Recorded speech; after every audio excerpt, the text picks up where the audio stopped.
Friends, Arjun classes में आप लोगों का स्वागत है। फ्रेंड्स, आज हम लोग एंशिएंट हिस्ट्री के प्रैक्टिस सेट नंबर 4 देखेंगे।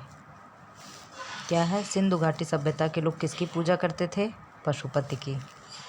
व्याख्या: मोहनजोदड़ो में पशुपति की मूर्ति मिली है जिस पर शिव की आकृति जैसा चित्र मिलता है। इससे इतिहासकारों ने निष्कर्ष निकाला है कि तत्कालीन समाज में पशुपति की पूजा होती थी। पशुपति की पूजा होती थी। क्या कह रहा? निम्नलिखित में से कौन सा कथन सिंधु घाटी सभ्यता के बारे में सही है? सही है। क्या है? उनके घर ईंटों के बने थे। सही है। सभा भवन की खोज मोहनजोदड़ो में हुई। ये भी सही है। घर का निर्माण योजना में खुला चौक मुख्य था। उपर्युक्त सभी। सिंधु घाटी सभ्यता के घरों के निर्माण में ईंटों का प्रयोग किया गया था। मोहनजोदड़ो तथा हड़प्पा में पकी हुई ईंटों का प्रयोग प्रायः मकानों के निर्माण के लिए किया गया है। प्रत्येक आवासीय भवन के बीच में एक आंगन होता था जिसके तीन या चारों और 4-5 कमरे, एक रसोई घर और एक स्नानागार बना होता था। मोहनजोदड़ो के दुर्ग के दक्षिणी भाग में 750 वर्ग मीटर आकार के एक विशाल सभा भवन की रूपरेखा मिली है जिसकी छत 20 स्तंभों पर टिकी हुई थी।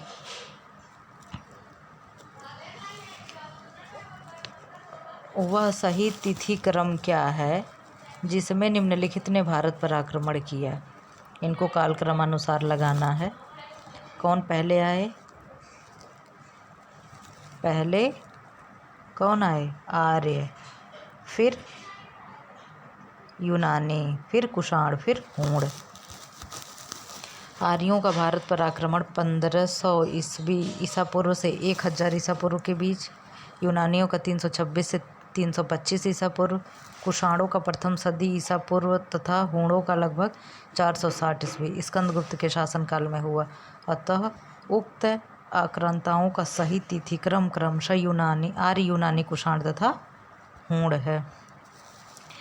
किसके गणतंत्र में बुद्ध ने महापरिनिर्वाण प्राप्त किया था? किसके गणतंत्र में बुद्ध का देहांत किसके समय में हुआ था? मल्लों के।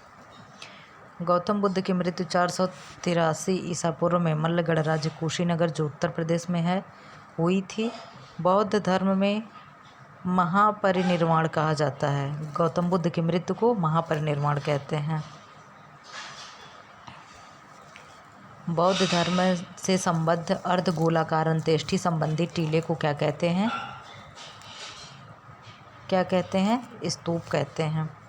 महात्मा बुद्ध के महापरिनिर्वाण के बाद उनकी अस्थियों को 8 भागों में बांटा गया तथा उन पर समाधियों का निर्माण किया गया। इन्हीं को स्तूप कहा जाता है।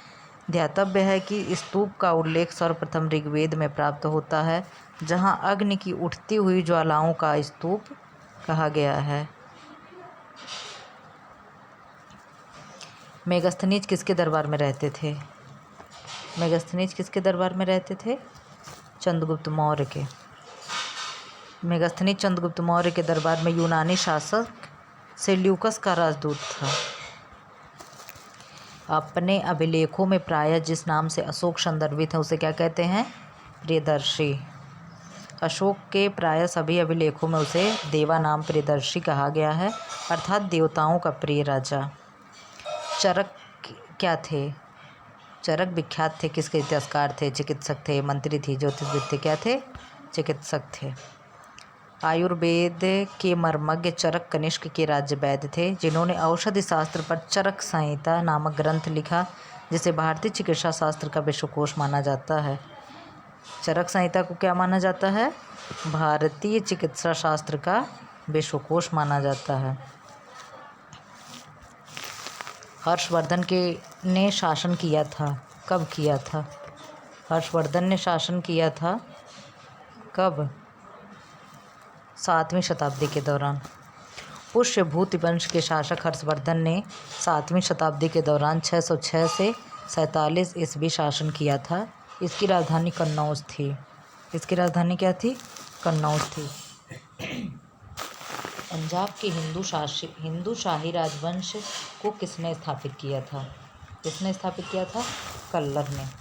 कल्लर नामक ब्राह्मण मंत्री ने कश्मीर के शाही वंश के अंतिम शासक लगतुरमान को अपदस्थ करके राजसत्ता पर अधिकार कर लिया तथा हिंदू शाही राजवंश की नींव डाली। मुस्लिम आक्रमण के पूर्व यहाँ जयपाल शासन कर रहा था। हिंदू शाही राजवंश की राजधानी उदभांडपुर थी।